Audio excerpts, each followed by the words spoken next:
Tahrir Square, the heart of Cairo, is filled once again with tens of thousands of Egyptians for what's being called the second day of rage. 4 months after the Egyptian revolution began, the Supreme Council of Armed Forces is coming under growing criticism for its handling of the country since the fall of Hosni Mubarak. Gigi Ibrahim, I am a political activist with the Revolutionary Socialist and the Labour Democratic Party. I'm here today because we didn't feel change.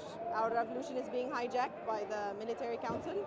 And we have demands that haven't been met yet. So we're here to list them and basically apply pressure from the square for the Supreme Council to implement those demands. My name is Noor Ayman.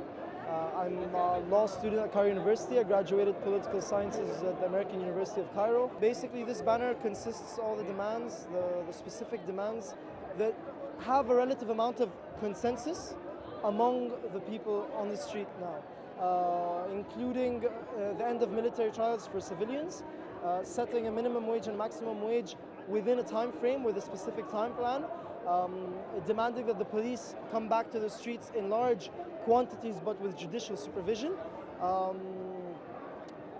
purification of the media in Egypt, as well as trying Hosni Mubarak for grand treason because of his actions during the revolution. My name is Salah Abdallah Ataya Kardagi from Zaglaga, Sharia. I'm 28 years old. I came to Tahrir Square, just like any Egyptian coming to Tahrir today. We announced the second Friday of Rage, and I'll tell you why. Because the demands of the revolution have not been realized. We need an end, a complete end to all military trials for civilians. It's completely unacceptable. Until now, more than 7,000 people have been tried in 4 months, basically in military courts. Most of them are falsely accused, they're peaceful protesters and so on. Second demand is for minimum wage, maximum wage to be implemented or even given a plan for. It wasn't even addressed until this point. Many people that took part in the revolution essentially came out because they don't have a decent wage, they don't have a decent dignified life, and they want social equality, they want a dignified life that would be given through implementing a minimum wage. I'm Lubna Darwish, I'm just a protester. I'm here today because we came here to make very clear that the demands of the revolution are still up.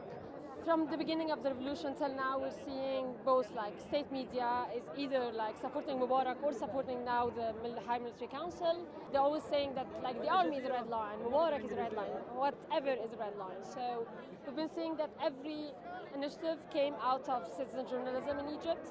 There's a lot of people who have been tweeting, putting on Facebook their statuses, putting information online, uploading videos, and that's where we got most of our information during the revolution until this moment. So we thought that putting all these efforts of citizen journalism together would bring a new source of media in Egypt that's dependable, that's free. We are here because we haven't felt any change. Everything that we have achieved, the army is seeking to destroy.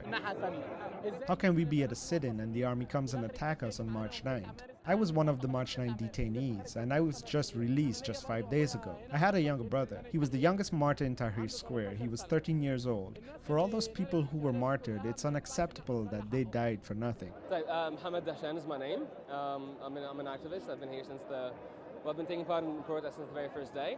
And we're back here because essentially our demands have not been met. And one of the basic slogans that we had since January 25th was bread, freedom, and human dignity, and we're still demanding those two things, just that the culprits are no longer the police and their brutality, but now it's the army. So our demands are the same, so it's still here.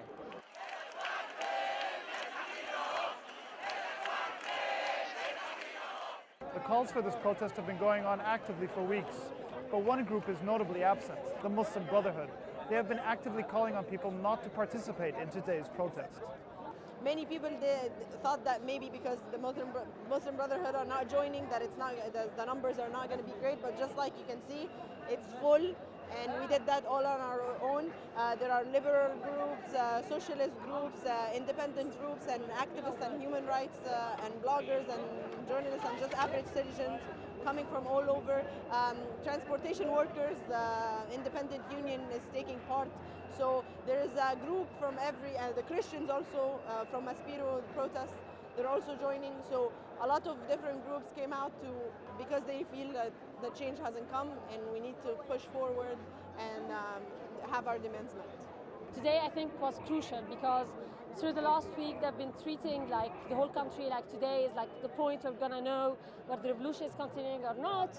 It became like this crucial moment where we know now that people can take the streets again, they can come out in big numbers, even though a lot of forces were not supporting today. Like, for example, Muslim Brotherhood were against today, and are actually sending all these communiques saying that people who are here today are against like the people of Egypt. And it's really, really outrageous. Lots of people call this a second revolution. No, it's not. It's merely a continuation of the first revolution that has still not ended, still has a long way to go.